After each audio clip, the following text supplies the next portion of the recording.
Breakfast, lunch হোক বা dinner, এই রকম এক বাটি ডাল পেলে আমার তো বাবা কিছুই চাই না। শীতকালে সবজি দিয়ে ডাল খেতে অসাধারণ লাগে।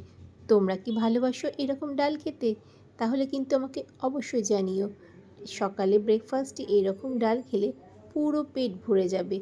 দুপুরে ভাতের সঙ্গেও অসাধারণ, আবার ডিনারে রুটির সঙ্গেও খুব ভালো লাগে। তোমাদের রেসিপিটা কেমন লাগলো আমাকে কিন্তু অবশ্যই কমেন্ট করে জানিও।